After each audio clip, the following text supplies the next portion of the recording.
Representative Summer Lee Deepa, is set to introduce sweeping legislation this week that calls for the U.S. government to provide reparations to Black Americans, a proposal she believes is both a moral and legal necessity. The Reparations Now resolution, scheduled for formal introduction on Thursday, calls for the allocation of trillions of dollars to compensate descendants of enslaved African Americans.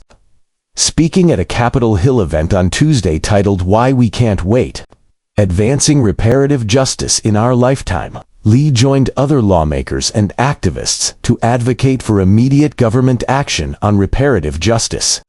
"This is a moment in history where societies are shaped and redefined," Lee said during her remarks. "We have an obligation to ensure that the next iteration of America reflects justice and equity, not the preservation of white supremacy." She emphasized that reparations are not merely symbolic, but a matter of structural redress for centuries of systemic racism. The resolution outlines a sweeping plan, citing slavery, Jim Crow laws, redlining, discriminatory education systems, and mass incarceration as foundational injustices that have left generational impacts on Black communities. Lee argues that only a reparative framework involving substantial federal investment can begin to address these enduring harms.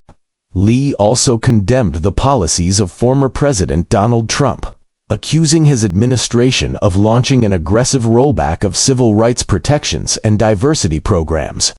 "It took nothing but the stroke of a pen to dismantle decades of progress in diversity, equity, and inclusion across the federal government," she said.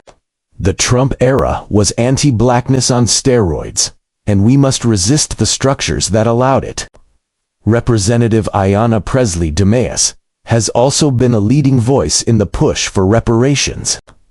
In February, she introduced legislation to establish a federal commission to study slavery and its aftermath, and to develop actionable proposals for reparations.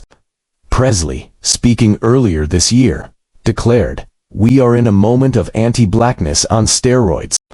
We refuse to be silent or complicit. Racial justice is not optional, it's essential." Lee's proposal aligns with a broader movement among progressive lawmakers and local governments. States like California and cities including San Francisco and Evanston, Illinois, have explored or launched local reparations initiatives. These programs range from financial compensation to investments in housing, healthcare, and education for Black residents disproportionately harmed by discriminatory policies. Lee's resolution is likely to spark intense political debate. Critics argue that the idea of reparations raises complex questions about fiscal responsibility, eligibility, and historical accountability. Supporters, however, contend that the moral case is clear and that systemic racial inequality cannot be addressed without a serious commitment to economic justice. In addition to direct payments or investments, the Reparations Now resolution calls for broader systemic changes. This includes building institutions to oversee reparative programs, empowering Black-led organizations, and incorporating historical education about slavery and racial injustice into national curricula.